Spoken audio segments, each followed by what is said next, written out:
say parkour to them, they don't know what it is. But if you say, you know that thing where you run on walls? Ah, yeah, I've seen that. Yeah. Definition of parkour. Oh, that's a hard one.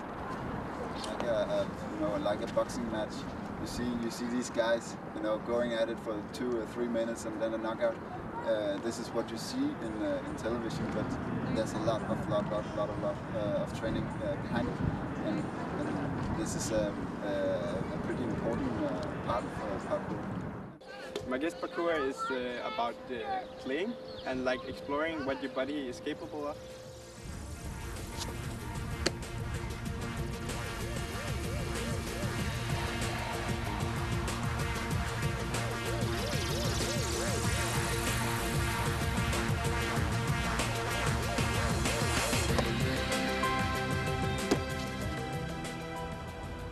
Nature's good, but urban spacing has a lot of more opportunities.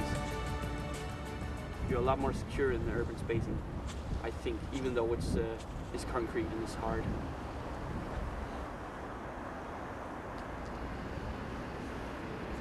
So, the elements I prefer the most is like the ones that come natural. But when you use a bench or something else, it feels natural, so it feels good.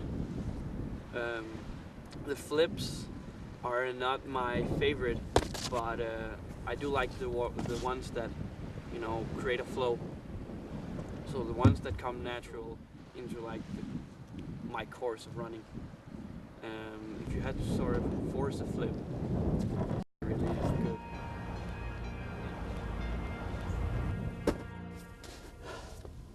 Well, a lot of people have different things they're good at.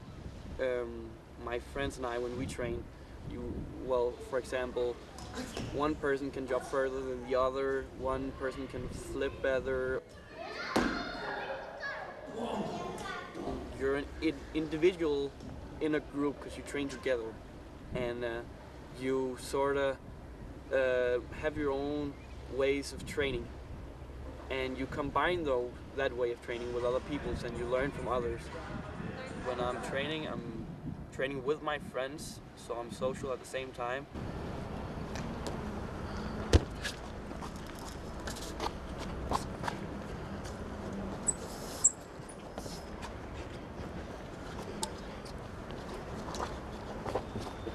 Everyone has their certain aspects they're better at than others, and some only likes to do like small things, but it's different. It's very individual.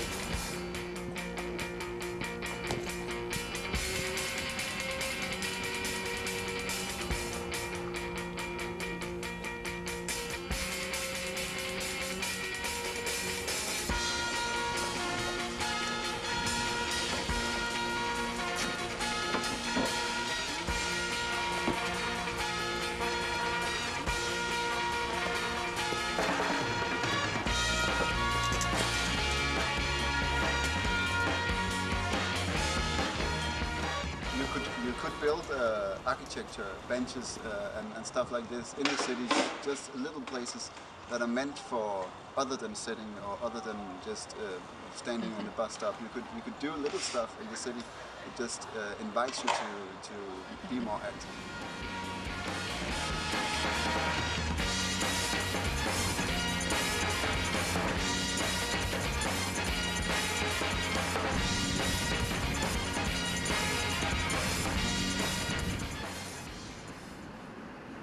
Around here, I think it is really nice because there's a lot of benches, lots of small stuff you can do.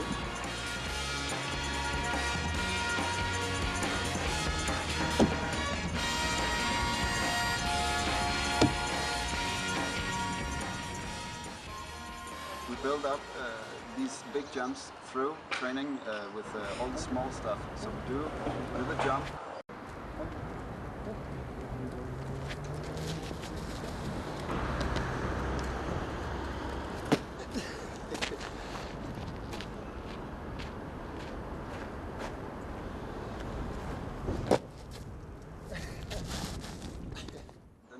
A little bigger all the time.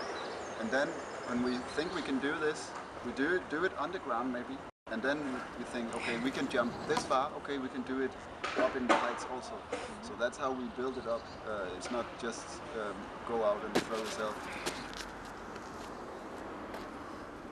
I enjoy to train with others, so it's always nice to have someone to train with, to jump around with, but it doesn't necessarily have to be a team, a bigger team, but it's a good opportunity, especially at StreetMovement, to be there also and join in these trainings, because you get this team spirit, kind of like, and I think you need that sometimes.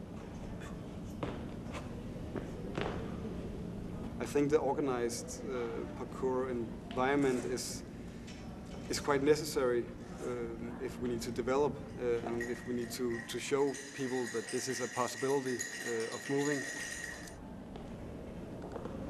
I don't plan, I don't organize it. So okay, I need to do this and this and this and then over here, because sometimes you will take like the natural element out of it. So tracks or flows, it'll be more natural instinct just doing.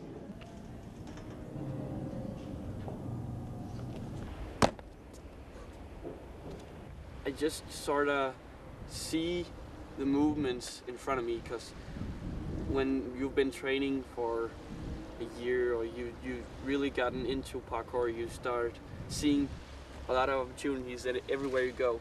And some people call it like a sickness, a disease, where you can't stop thinking of what to do and where you're gonna go next. So when I see something, I immediately think, well, I can do that and I can do that. So yeah, it doesn't take a lot of energy for me to sort of think through a flow or a course.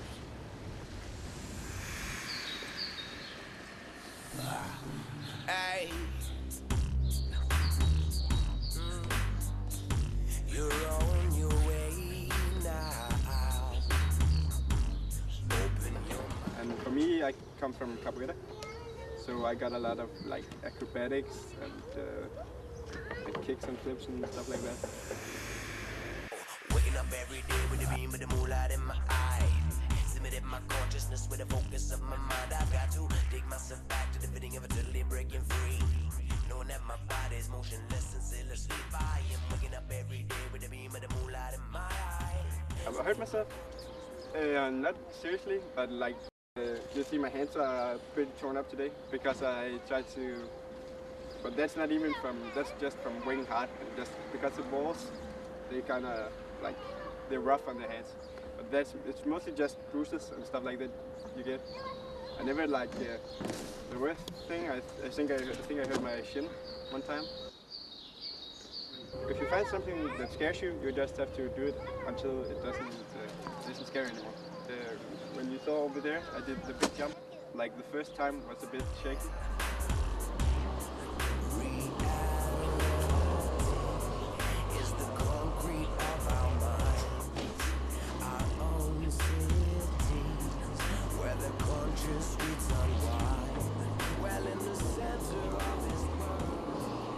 People who watch us from the outside, they always think that we are kind of like skateboarders. They just smoke some joints and drink some beer and then you're gonna try something crazy. And if we had that kind of mentality, then what we are doing, that would be very dangerous. Waking up every day with the beam of the moonlight in my eye.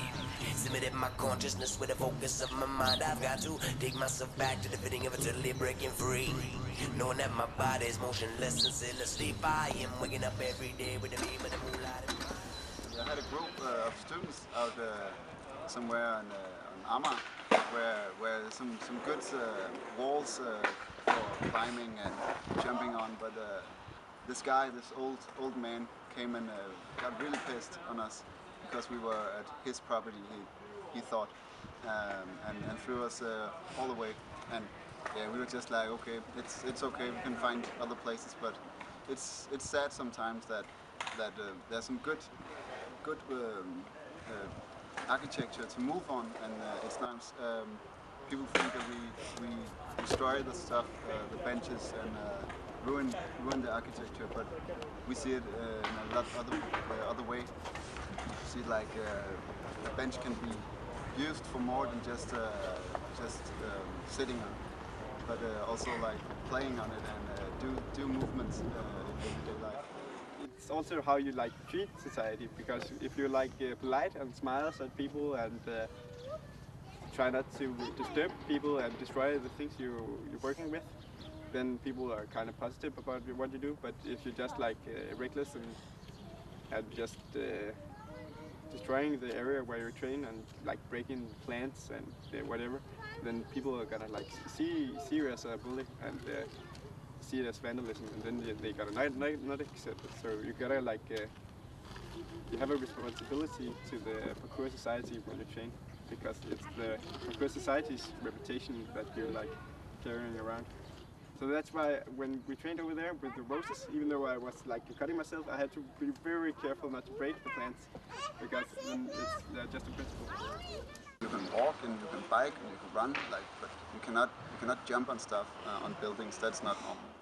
If we're able to teach the young guys about the mentality, about it's not about achieving, or it's not about doing crazy stunts, but it's about the basic and the physical part and not being injured and stuff like this. If we can teach that, we have a really good future. For me, it's not about a competition at all. It's much more for myself, and I enjoy the training, and I enjoy to play in the city, and that's why I do it. It's not to show off or to do competition or to be in a big play or something. James Bond movie. It's not about the movements. It's more about the mentality and being calm in what you do. Some people think we destroy the benches and the stuff in the city, but other people are actually pretty open to it and see it as a new way, you could say, to move. I think I found the best alternative for me. So I think there are a lot of good alternatives to parkour, but this is the one for me.